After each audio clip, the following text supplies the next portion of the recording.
Yeah, but I don't really like pay attention, to really stand in front of the mirror. I say, oh, but I think that I did build up strength. Every moment Yifei was on set, she raised the bar. She inspired all of us. She broke our hearts. Our jaws dropped at the level of skill.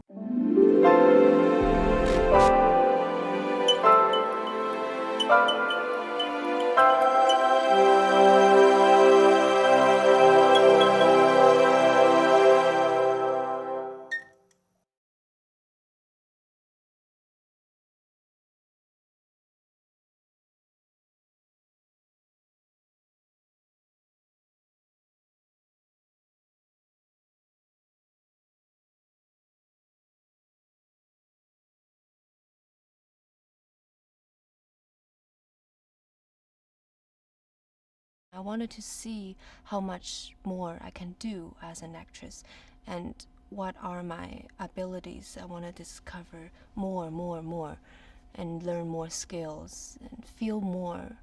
And I know that she's facing extreme circumstances. That might be not every day everyone could experience. I think I really have the passion for that. What drew me to this story was Mulan herself. And her journey from village girl to male soldier to warrior and hero was a story that had something for all of us and is as relevant and as resonant as it was when it was first written over 1,500 years ago. Just being this movie, it's Mulan, it's Disney. I grew up with my daughter. My daughter grew up with me. It's the other way around, But it felt like I was growing up with her since she was 1 year old. She's 15 now. And I probably watched the cartoon animation more than 100 times. I know all the tunes. So that's one of the main reasons why I want to be in this film. I think when they introduced the character of Boracon to me, I looked him up. I said, okay, I wonder if this is a real guy. And it was. There's reference to him in a lot of the history of the Roran, the Mongolian hordes and stuff, and the tribes. And I thought, well, how fantastic if you take it into a realistic approach, that, a historical figure. So I took it in that landscape, and I thought, well, it would be fantastic if I get it. The second reason, because, and it is a very important reason, because it's directed by a woman, Niki, our director, as well as the movie is about a female hero. I think it's really important, if any way I can support empowering women, because I think it's meaningful in today's world.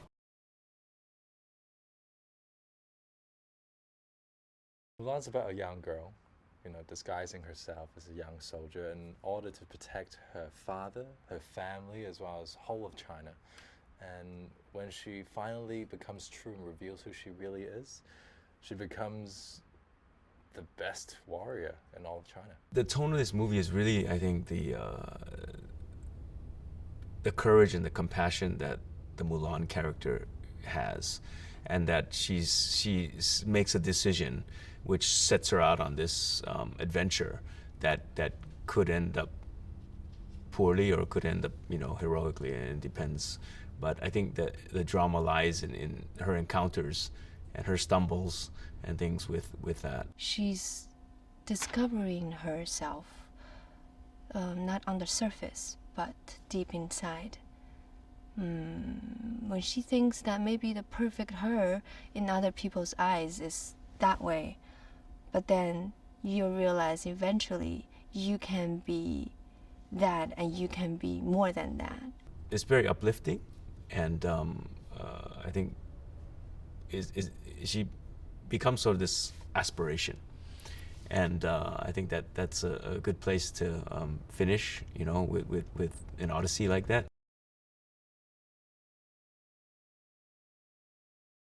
The original ballad of Mulan was written in the 7th century, and it's been told and retold countless times since then. In fact, Chinese children are all taught the ballad of Mulan. So Mulan in China is very, very real and very important and very alive still after all of this time. This character has always been something very important to the Asian American, community, because of several authors that really explore, who this person was, this woman warrior,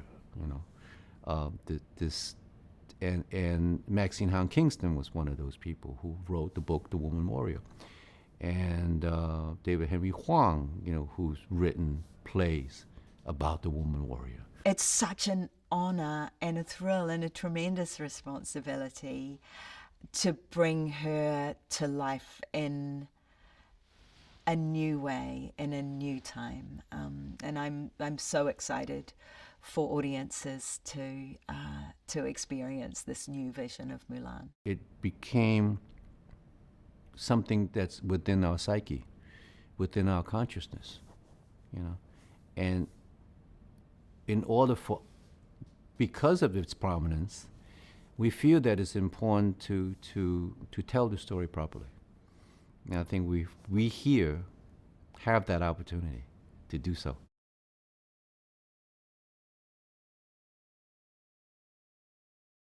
A commander, general, obviously very skillful, teaches Mulan all the cool martial art moves.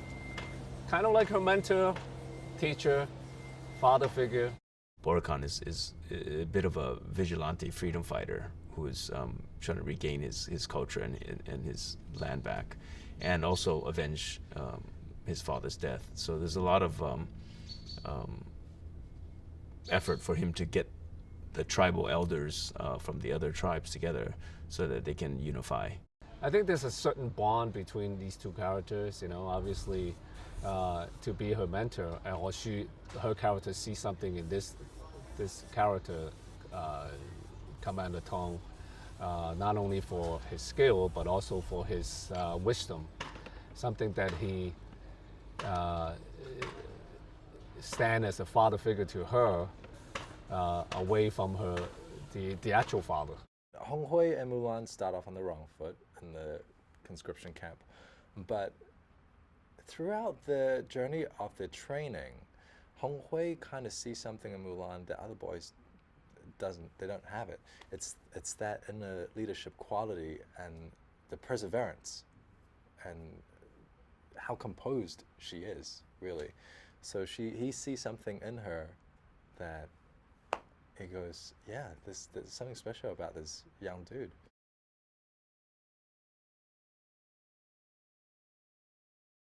It was a joy working with the creative team. Many of them, most of them, are my longtime collaborators. And the one thing all of them have in common is that they're artists. They worked both individually and collectively on this vision, and at every moment supported one another's work, did deep research into Chinese painting, history, cinema, so that we could bring the best version of this legendary story to life. I was inspired by the first, the original film. Obviously, I loved that film. I loved the Jerry Goldsmith score, for goodness sake, so following in his footsteps. But that's not really the reason I am involved. The reason I'm involved is because I was asked to be involved by Niki Caro. And the reason she asked me is that we had just worked together. We had just done a film called The Zookeeper's Wife together and had a really good experience on that. We spent quite a bit of time in China looking around at at our locations and the historical locations like the Toulouse and the Imperial City and all the locations. I took a lot of stills photos and that sort of became part of our visual language, talking about our visual language and like I said, the previs and concept art. But it's sort of, I always think about a film is that you glean sort of little things from different influences, and so the film becomes its own original entity. When Niki and I first discussed the film, her brief to me was to make it accurate, which was a huge challenge for me. Again, because I have to learn all the nuances and subtleties and sort of rules, if you like, of that time period. I have to know that the Chinese audience is going to recognise that and that they're going to sort of buy into the world that we create as a result of that. But as time went on, this notion of like a Disney project came into the design. So Disney has a sort of a style to the way that they do productions. You know, it's family friendly. It's a little bit stylized in terms of its, you know, these beautiful. It has a beauty to it and a kind of classic quality to these things. So bringing that Disney studio sort of style into something that's historic was interesting sort of marriage of the two. I did, as I said, a lot of research and put a mood board together for like the principal ideas I had about Mulan, about her matchmaker dress, about what I think, how we could make the army interesting. And we shared then all the information. And the art department, of course, they start always much earlier. So Grant had already a lot of concept art done, and we put all that together. And then it was just a development during month and month and months of this production. We were very happy because I think we had a very long and creative pre-production time. There's something like called the war room, and so we are in the war room, and there are like all the designs of Grant, the concept art hanging, and he with my one mixed together. And so we saw like we had like a continuously inspiration interchange. We have had a special chi lens made that gives like a chromatic aberration around her to be magical. And so I took these ideas into Panavision months before, and Dan Sasaki at Panavision, who's an amazing genius, spent months making these lenses out of different glass that he'd found. Old glass, some from the 1800s, some of it was from 50 years ago, and created these lenses that helped tell the story emotionally. And so Niki and I would watch, do tests and look at, you know, paintings and other Chinese cinema and photography, but it also just comes from an emotional way of representing what's going on for her to an audience, and how do we do that? And so it's not purely technical, if you know what I mean. It was like we would try different glass and different images and lighting and ways of composing the shots to tell the story to the audience.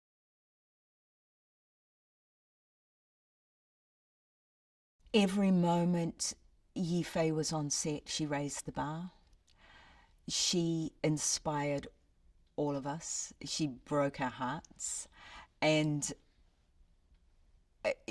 our jaws dropped at the level of skill that she brought to this movie. Yifei is an accomplished martial artist. She can wield a sword. She can ride a horse. She's a brilliant, brilliant actress. And as if all of that wasn't enough, the girl can sing. So she is indeed not only the complete package, but definitely the only one that could ever have played Mulan. Yifei fits this role to a T. She is Mulan. She has this kind of spirit, this kind of, she is special. You know, you can't, it's not just about God-given talent, and that's definitely there. It's really about her focus, her generosity. She's always present. Yifei does a lot of her own stunts, and she's very, very talented. And it was for me really important that she could move in her armor and in all her costumes. That everything is just perfect for her, and that the costume is not in her way to do all her challenges she has to do. Yeah, but I don't really like pay attention, you know, to really stand in front of the mirror. I'll say, but I think that I did build up strength, the strength that I need to play the character. That's what I cared about, like how fast I can move, and how I can use my strength to help with all the action sequence, and even with the energy. And I think it really helped. Thankful the trainers.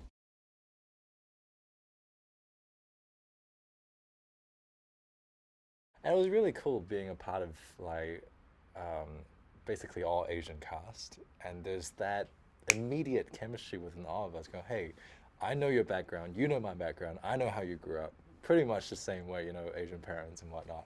So there was just instant connection. We didn't have to even ask or say, it's like let's go get some Asian food.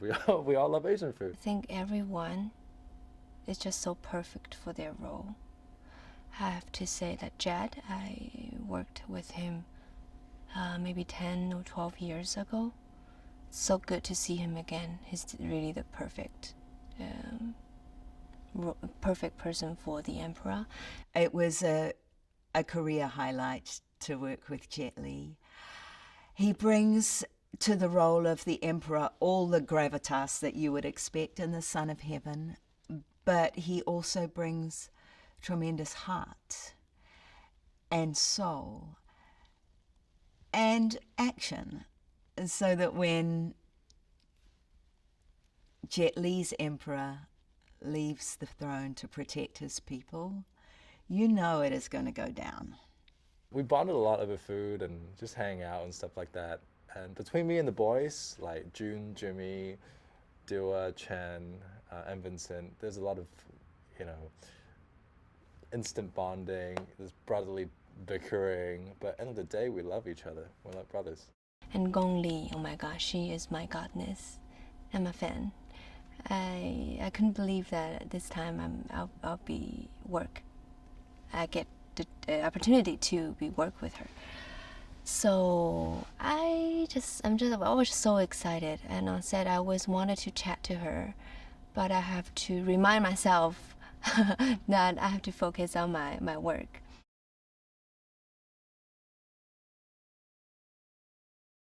I'm so thankful. I think she is an actor's director. She knows so much about acting, about how to express the right emotion, and she's pretty open to possibilities. So when we rehearse before each scene. It could go many directions, and she's always open with it. For this movie, I left it to our director Niki, because she is a woman with, aside from her talent, she knows exactly what she wants. She envisions, she has this whole entire vision of the film, every character, and she's very specific in every role. So I came in and kind of left it to her, because as you see, I've been in these films, these genre films, many times over, and similar characters, but never in a English language Disney type of place. And I want to see the results. You know, I don't want to miss the surprise elements when I see the film. Niki is a legend. When I found out I was working with her, it was like, oh my God, I'm working with Niki Caro.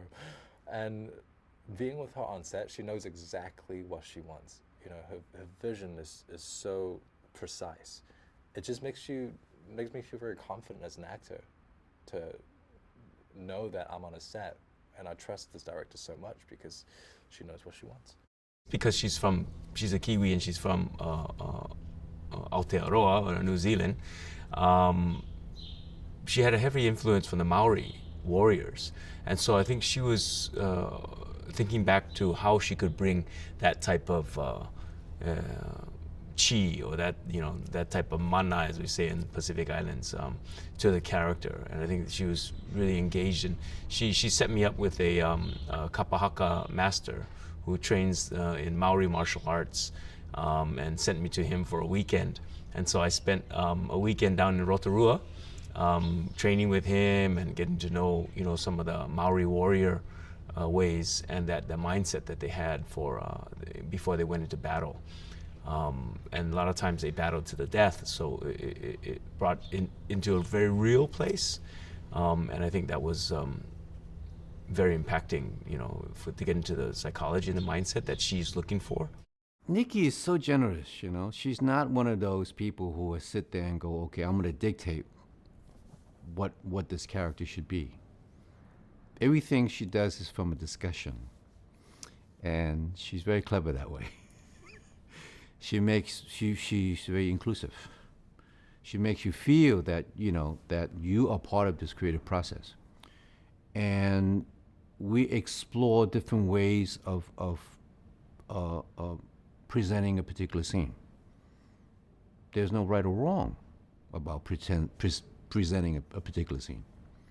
So we explore those possibilities, and what develops is that she gives you a safe environment for you to take some chances. When I first started talking to Niki about the story and the script, and she is a very passionate person, and how she really wanted this film to be centred on Mulan and her discovering her inner power and strength.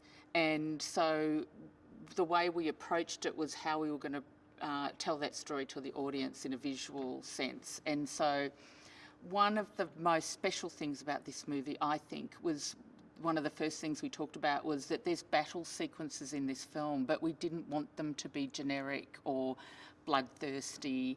They were going to be more from her perspective, and she is an elegant and controlled spiritual fighter, in the way that she holds herself in battle, and she has chi, which is a very important part of this movie, is how she discovers her inner power, her chi. Niki always wanted this to be an emotional tale, and for the music and the story to be told from the point of view of Mulan, from top to bottom, really. So, yeah, if ever I was confused or unsure about what I should be doing, I'd look at Mulan, look into her eyes on the screen, and see what it was that was going through her mind. So the score's really, really driven from her point of view, as is the film. And her emotional arc is really, and her journey is one that the music tracks. Niki is very collaborative and demands collaboration from all of us. We all play our part in composing a frame and a moment in the film, and it all has to sort of be compatible with each other. So Bina and I and Niki and Mandy have all had a lot of pretty intense conversations about kind of how this is all going to work. From a mechanical point of view, and aesthetics and colour and texture and all that sort of stuff. I mean, it's standard for films, but I think that we, Niki has a way of bringing together people on a very kind of tight basis. So we do talk about specifics to a very high degree of detail. And I think that it's worked particularly well in this film. I think we do share some qualities that we think will only show the emotions and show the things that we really feel. We don't want it to be like fancy or like big, because I don't know if she agrees, but I think that really the small details, even a breath, even a blink, it means something, especially on the big screen.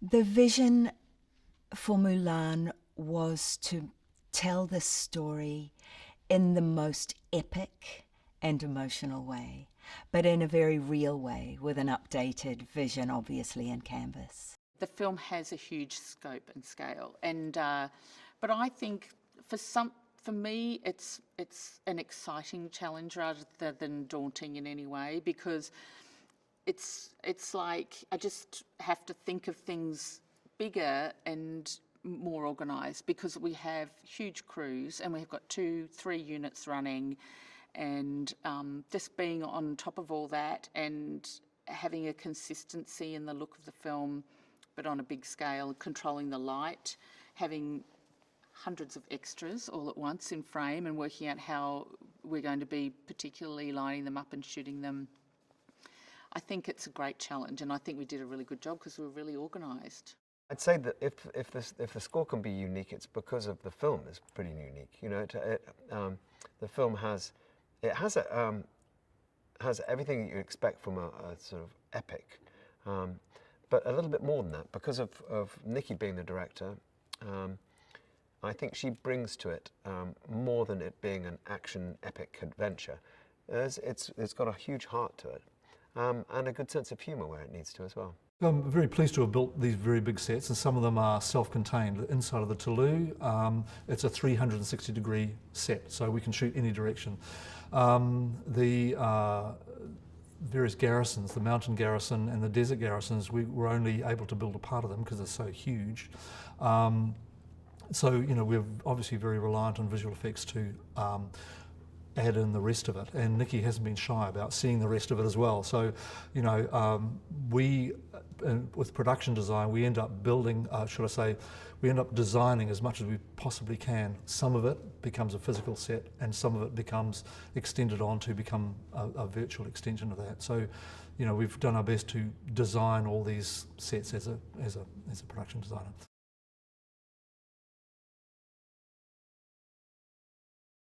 You see, because our armor, right? We have different color represents different groups of soldiers. And the red for Mulan, it works really well on screen. And I think it represents passion, brave, and love. It is very colorful. I wanted to have it fresh and positive and optimistic, and really use bold colors and put them together. And we had a big workroom with a textile and breakdown department set up, and they did an amazing dye job. I bought a lot of natural fabrics, and we dyed all range of all yellows, red, blue. And then I did a big research about the Chinese history, because they have quite each color has got the role. For example, the yellow at that time in China was reserved for the emperor, and black means something, red means something. Though we had all this research done to read about which color means what and where we can use it and how we want to use it. I think Bina is really good at using color to tell the story. There is a scene that before Mulan go on her journey, she took the final last look at her family. She thought she might die. So, and then I remember that scene she taught me. I said, why are we using this color? It's kind of a cold bluish, purplish outfit, costume. And she said, yeah, I want to bring the little smooth and maybe a little sad underneath it, quiet compared to the matchmaker scene that's happened before. So it's a contrast. Then I think I never thought about it. It's some information for me as well.